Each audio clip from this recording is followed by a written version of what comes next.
بسم اللہ الرحمن الرحیم۔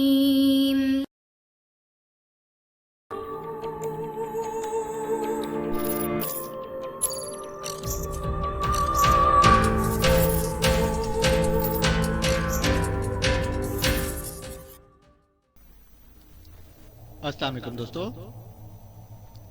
Imran series novel dark club by Mazhar claim MA۔ اگر آپ نے ابھی تک ہمارے چینل جاسوسی دنیا کو سبسکرائب نہیں کیا تو سبسکرائب کریں اور بیل آئیکن پر کلک کیجیے۔ عمران نے کار یکلک head post and telegraph office کے گیٹ میں موڑ دی۔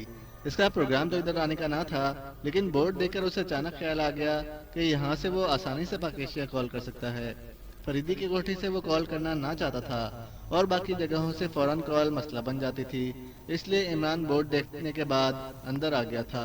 اس نے کار پارکنگ میں روکی اور پھر باہر نکل کر وہ عمارت میں داخل ہو گیا۔ فوراً کال کا کاؤنٹر برآمدے کے ایک کونے میں تھا۔ اس نے کلرک سے پاکیشیا ڈائریکٹ ڈائل کرنے کی خواہش ظاہر کی تو کلرک نے کاؤنٹر پر رکھا ہوا فون اس کی طرف بڑھا دیا۔ اس فون کے ساتھ ہی ایک میٹر نصب تھا۔ جب کال مل جاتی تو میٹر خود بخود چلنے لگ جاتا تھا اور جب کال ختم ہو جاتی تو میٹر رقم ظاہر کر دیتا تھا۔ یہ ایک اچھا طریقہ تھا۔ عمران نے دانش منزل کے نمبر گھمائے تھے۔ X2 دوسری طرف سے بلیک زیرو کی آواز سنائی دی۔ کیا حال ہے جناب طاہر صاحب، خیریت ہے نا؟ بچے راضی ہیں؟ اگر راضی نہیں ہیں تو بھائی انہیں راضی کرو، کھلونے دے کر بہلاؤ۔ عمران کی زبان چل پڑی۔ ارد گرد کھڑے ہوئے افراد اور کلرک کی وجہ سے وہ کھل کر بات نہ کرنا چاہتا تھا۔ او عمران صاحب، آپ کہاں ہیں؟ سر سلطان نے کئی بار پوچھا ہے، دوسری طرف سے بلیک زیرو نے اپنی اصل آواز میں بولتے ہوئے کہا۔ کیوں، خیریت ہے؟ کیا سلطان صاحب کے کان زیادہ ہی کھجلانے لگ گئے ہیں؟ عمران نے مسکراتے ہوئے کہا اور دوسری طرف سے بلیک زیرو کی ہنسی سے بھرپور آواز سنائی دی۔ کوئی کیس لیے بیٹھے ہیں؟ کوئی جوئش آرگنائزیشن کا مسئلہ ہے؟ بلیک زیرو نے ہنستے ہوئے کہا اور عمران جوئش آرگنائزیشن کے الفاظ سن کر بری طرح چونک پڑا۔ کیا کہا؟ کیا واقعی؟ عمران نے جان بوجھ کر جوئش آرگنائزیشن کا نام نہ لیا تھا۔ ہاں، فائل انہوں نے مجھے بھجوا دی تھی کہ آپ کو دے دی جائے۔ صدر مملکت نے اس سلسلے میں کوئی اسپیشل میٹنگ کال کی ہے۔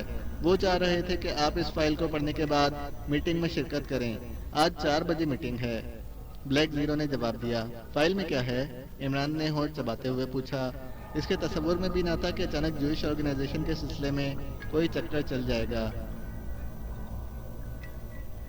فائل میں اسلامی ممالک کی تنظیم ورلڈ اسلامک آرگنائزیشن کی طرف سے ایک سربراہی میٹنگ کی تفصیلات ہیں۔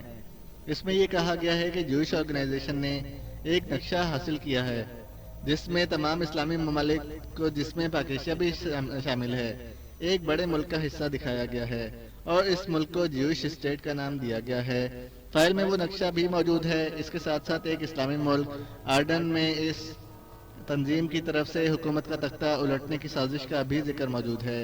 اس میٹنگ میں یہ فیصلہ کیا گیا تھا کہ جوئش آرگنائزیشن کے خاتمے کے لیے تمام اسلامی ممالک کی چیدہ سیکرٹ ایجنسیوں کی ایک خفیہ تنظیم بنائی جائے جو اس تنظیم کا خاتمہ کر سکے۔ اوہ ٹھیک ہے، سنو، میں اس وقت ساگا لینڈ میں ہوں اور کرنل فریدی کا مہمان ہوں۔ تم میری جگہ میٹنگ اٹینڈ کر لینا۔ وہاں کہہ دینا کہ ہم کام کے لیے تیار ہیں، لیکن اپنے طور پر، احمقوں کی ٹیم میں شامل ہو کر نہیں، کیونکہ ہم سے بڑے احمق اور کہیں پیدا نہیں ہو سکتے۔ سمجھ گئے؟ عمران نے کہا اور دوسری طرف بلیک زیرو ہنس پڑا۔ سمجھ گیا جناب، لیکن یہ آپ بیٹھے بٹھائے ساگا لینڈ کیسے پہنچ گئے؟ بیٹھے بٹھائے نہیں، بلکہ باقاعدہ چل کر ایئرپورٹ پہنچا، وہاں سے طیارے میں سوار ہوا تو پھر وہاں سے بھی چل کر سیٹ تک پہنچا۔ عمران نے تفصیل شروع کر دی۔ بس میں سمجھ گیا، لیکن کیا کوئی کیس تھا؟ کم از کم مجھے تو بتا دینا تھا، بلیک زیرو نے سنجیدہ لہجے میں کہا۔ کیس ہی سمجھ لو، وہ اپنے کرنل فریدی کے ہاں بغیر شادی کے بچہ ہونے والا تھا۔ میں نے سوچا کہ چلو مبارکباد دے آؤں، شادی کے بعد تو بچے ہوتے ہی رہتے ہیں۔ یہ البتہ قابل مبارکباد اقدام تھا، عمران نے کہا اور بلیک زیرو ایک بار پھر ہنس پڑا۔ اچھا اوکے، میں نے فون تو ایک اور مقصد کے لیے کیا تھا، لیکن ٹھیک ہے، میں شاید آج ہی واپس آ جاؤں، پھر بات کر لیں گے، عمران نے کہا اور اس کے ساتھ ہی ریسیور رکھ دیا۔ کلرک جو کسی اور شخص کے ساتھ بات کر رہا تھا اور عمران کے ریسیور پر رکھتے ہی چونک کر سیدھا ہوا اور اس نے میٹر چیک کر کے ایک رسید پر رقم لکھی۔ عمران نے جیب سے ایک بڑا نوٹ نکال کر اسے دیا اور کلرک نے بقایا رقم گننی شروع کر دی۔ کمال ہے یار، یہ ارجن داس نہ جانے بیٹھے بیٹھے کہاں غائب ہو گیا، کہیں نظر نہیں آ رہا۔ اب اس کی فوراً ڈاک بھی مجھے ہی دیکھنی پڑے گی۔ سب پوسٹ ماسٹر میرے گلے پڑ رہا ہے۔ ایک اور آدمی نے کلرک سے مخاطب ہو کر کہا، ارجن داس، وہ جو فوراً ڈاک کاؤنٹر پر تھا وہ بھی تھوڑی دیر پہلے تو بیٹھا تھا، وہ تو بڑا فرض شناس لڑکا ہے، کہاں چلا گیا؟ کلرک نے عمران کی بقایا رقم گنتے ہوئے اس آدمی کو جواب دیا، معلوم نہیں، سارا ڈھونڈ آیا ہوں۔ اتنا پتا چلا ہے کہ وہ ٹوائلٹس کی طرف گیا تھا، پھر نظر نہیں آیا۔ ٹوائلٹس میں بھی دیکھ آیا ہوں، وہاں بھی نہیں ہے۔ کمال ہے۔ چلو تم اس کی ڈاک تو بند کرو، ہو سکتا ہے اس کو ایمرجنسی پڑ گئی ہو۔ عمران نے رقم اور رسید لے کر جیب میں رکھی اور پھر واپس جانے کے لیے مڑا۔ اسی لمحے اس کی نظریں ایک لمبے تڑنگے آدمی پر پڑیں جو ایک اونچے سے اسٹول کی اوٹ میں کھڑا خاموش تھا۔ البتہ اس کی نظریں سامنے کاؤنٹر پر جمی ہوئی تھیں، اور جب اس کی نظروں کے تعاقب میں عمران نے دیکھا تو اس کا ذہن یکلخت کھٹک گیا۔ اس آدمی کی نظریں فارن ڈاک والے خالی کاؤنٹر پر ہی جمی ہوئی تھیں۔ عمران آہستہ آہستہ چلتا ہوا اس آدمی کے قریب سے گزرا۔ اس نے بھی گردن موڑ کر عمران کی طرف دیکھا۔ عمران نے سرسری سے انداز میں اسے دیکھا اور آگے بڑھ گیا، لیکن اس سرسری جائزے سے ہی وہ بری طرح چونک گیا تھا۔ اس نے اس آدمی کے سر پر مصنوعی بالوں کی وگ چیک کر لی تھی، اور صرف وگ تو خیر ایسی کوئی مشکوک بات نہ تھی، کیونکہ اکثر گنجے یا نیم گنجے سروں پر وگ لگاتے رہتے ہیں۔ لیکن عمران نے اس کی آنکھوں کا رنگ دیکھ لیا تھا۔ ایسا رنگ مقامی لوگوں کی آنکھوں کا نہیں ہو سکتا تھا، اور اسی بات نے اسے مشکوک کر دیا تھا۔ پھر ان دونوں کلرکوں کی باتوں سے بھی اس کے ذہن میں چکر شروع ہو گیا تھا کہ کہیں کچھ نہ کچھ گڑبڑ ہے۔ کلرک اٹھ کر کہیں چلا گیا ہے۔ ایک وگ والا آدمی کاؤنٹر کی نگرانی کر رہا ہے، لیکن کس لیے؟ کیوں؟ یہ ایک ایسا سوالیہ نشان تھا جس کا جواب اس کے پاس نہ تھا، اس لیے وہ آگے بڑھتا چلا گیا۔ آگے جا کر وہ راہداری سے مڑ کر اگبی سمت میں آ گیا۔ وہاں پہنچتے ہی اچانک اس کی نظریں عمارت سے ہٹ کر بنے ہوئے ٹوائلٹس پر پڑ گئیں، اور اسے کلرک کی بات یاد آ گئی کہ غائب ہونے والے آدمی کو ٹوائلٹس کی طرف جاتے دیکھا گیا تھا۔ عمران بے خیالی میں ٹوائلٹس کی طرف بڑھ گیا۔ ٹوائلٹ کے قریب پہنچ کر وہ یکلخت اچھل پڑا۔ اس نے دو آدمیوں کے قدموں کے نشانات واضح طور پر ٹوائلٹ کے پچھلی طرف جاتے ہوئے دیکھے۔ عام آدمی تو شاید ان نشانات پر غور نہ کرتا، لیکن عمران کے ذہن میں چونکہ خلش سی پیدا ہو گئی تھی، اس لیے وہ ان نشانات کو دیکھ کر چونکا اور تیزی سے اگبی طرف بڑھا، اور دوسرے لمحے اس کے منہ سے ایک طویل سانس نکلا۔ ٹوائلٹ کے عقب میں سرکنڈوں پر ایک نوجوان کی لاش پڑی ہوئی تھی۔ اس کے سینے سے خون نکل کر سرکنڈوں پر جم گیا تھا۔ لباس سے ہی وہ لاش کسی کلرک کی نظر آ رہی تھی۔ عمران تیزی سے پلٹا اور پھر وہ راہداری سے ہوتا ہوا سامنے والے برآمدے میں آیا۔ اب صورتحال اس کے ذہن میں کچھ واضح ہو گئی تھی۔ کلرک کو کاؤنٹر سے ہٹایا گیا تھا اور کاؤنٹر کی باقاعدہ نگرانی کی جا رہی تھی۔ اس سارے کھیل کا مقصد کیا تھا؟ عمران راہداری میں پہنچتے ہی ایک سائیڈ میں چھپ گیا۔ وہ ویگ والا آدمی بدستور اپنی جگہ پر موجود تھا، لیکن اب کاؤنٹر خالی نہ تھا، بلکہ فوراً کال والے کلرک سے بات کرنے والا دوسرا کلرک کاؤنٹر پر پڑے ہوئے لفافے سمیٹ رہا تھا۔ عمران خاموش کھڑا رہا۔ لفافے سمیٹ کر وہ کلرک واپس چلا گیا، لیکن وہ نگرانی کرنے والا بدستور اپنی جگہ موجود تھا۔ البتہ اس کی نظریں اب کاؤنٹر کی بجائے اس آدمی کا تعاقب کر رہی تھیں جو لفافے سمیٹ کر اندر والی میز کی طرف بڑھ رہا تھا۔ اس نے لفافے ایک خاکی رنگ کے تھیلے میں ڈالے اور انہیں سیل کرنا شروع کر دیا، اور عمران نے اسی لمحے دیکھا کہ نگرانی کرنے والے کے چہرے پر اطمینان کے تاثرات ابھر آئے تھے، جیسے اس کا مقصد حل ہو گیا ہو۔ وہ اب تیزی سے برآمدے سے نکل کر پارکنگ کی طرف بڑھا جا رہا تھا۔ عمران خاموش کھڑا اسے جاتے دیکھتا رہا۔ جب وہ ایک کار میں بیٹھ کر گیٹ کی طرف بڑھا تو عمران نے اس کی کار کا نمبر، رنگ اور ماڈل چیک کیا۔ ایک لمحے کے لیے اسے خیال آیا تھا کہ اس کا تعاقب کرے، لیکن پھر اس نے ارادہ ترک کر دیا۔ اس کے ذہن کے مطابق وہ لفافے زیادہ اہم تھے جنہیں سیل ہوتے دیکھ کر وہ مطمئن ہوا تھا، اور نہ جانے کس وجہ سے اس نے اپنے اصل کلرک کو بھی گولی مار کر ہلاک کر دیا تھا۔ شاید وہ کسی وجہ سے اس کی طرف سے مشکوک ہو گیا ہوگا، لیکن اب مسئلہ تھا اس تھیلے کو چیک کرنے کا۔ اس نے ایک لمحے کے لیے سوچا کہ وہ فریدی کو فون کر دے، لیکن پھر اس نے ارادہ ترک کر دیا۔ کرنل فریدی اس کے ساتھ ہی کوٹھی سے باہر نکلا تھا۔ وہ تیز تیز قدم اٹھاتا اس طرف بڑھنے لگا جدھر پوسٹ ماسٹر کا دفتر تھا۔ پوسٹ ماسٹر کے دفتر کے باہر ایک چپڑاسی موجود تھا۔ صاحب ہیں اندر؟ عمران نے بڑے تحکمانہ لہجے میں چپڑاسی سے پوچھا۔ جج جی ہاں، چپڑاسی نے اس کے لہجے سے متاثر ہوتے ہوئے گھبرا کر جواب دیا، اور عمران تیزی سے سک اٹھا کر اندر داخل ہو گیا۔ یہ ایک خاصا بڑا کمرہ تھا اور بڑے بہترین انداز میں سجایا گیا تھا۔ سامنے ایک بڑی سی میز کے پیچھے ایک ادھیڑ عمر آدمی بیٹھا کاغذات پر دستخط کرنے میں مصروف تھا۔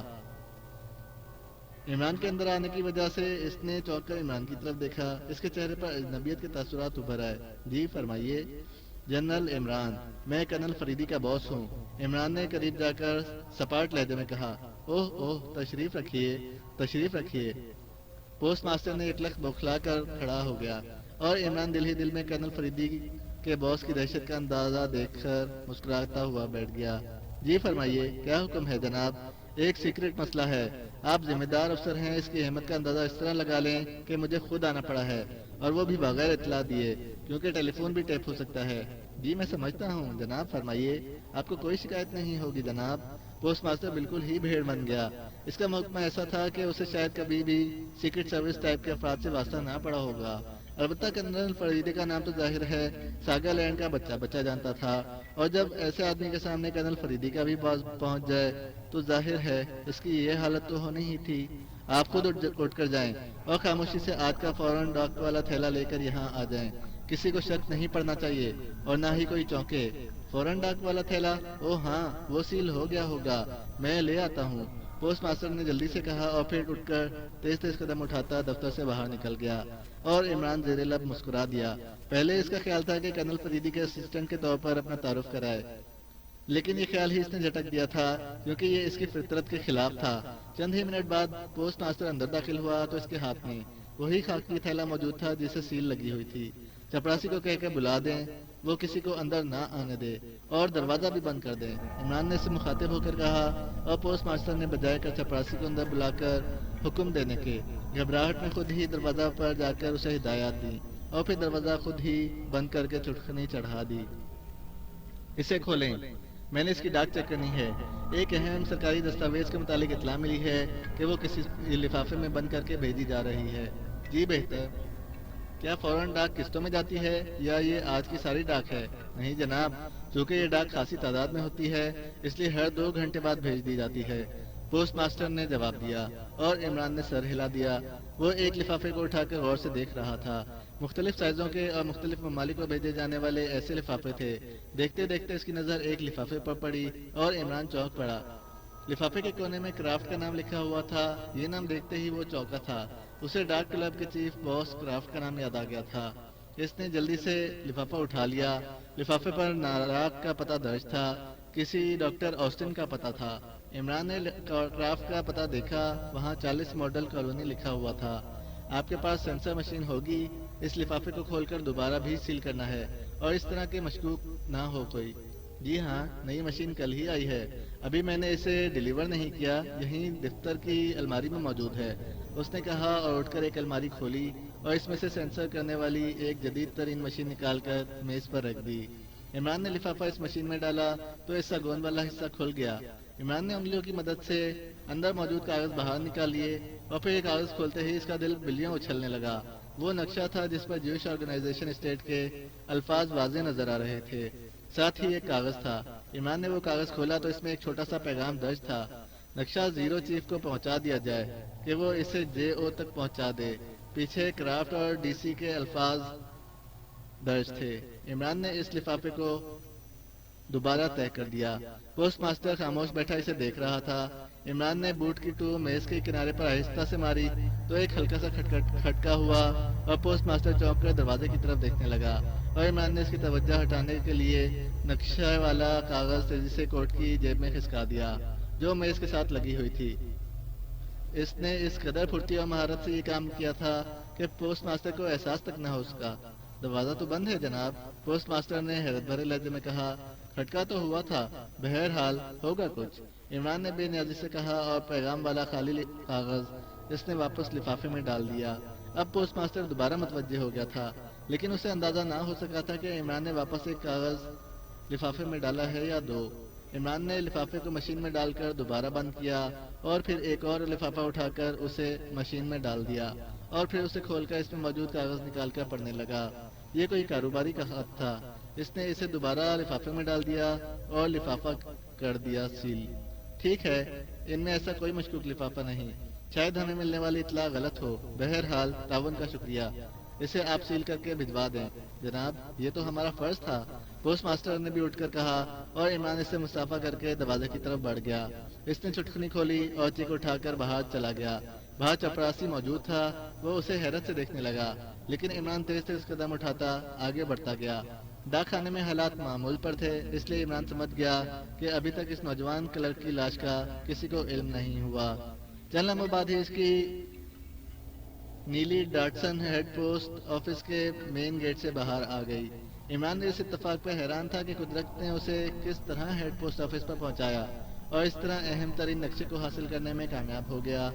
اب عمران کو یقین ہو گیا تھا کہ وہ ویگ والا آدمی جو نگرانی کر رہا تھا وہ بذات خود ڈاک کلب کا چیف باس کرافٹ تھا، کیونکہ اس سے اندازہ ہوتا تھا کہ ویگ اس نے اپنے گنجے پن کو چھپانے کے لیے ہی لگائی ہوگی۔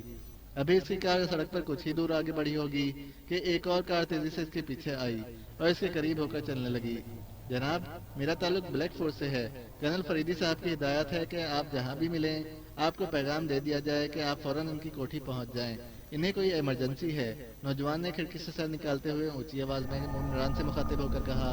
ٹھیک ہے، عمران نے سر ہلاتے ہوئے کہا، اور نوجوان کار دوڑاتا ہوا آگے نکل گیا۔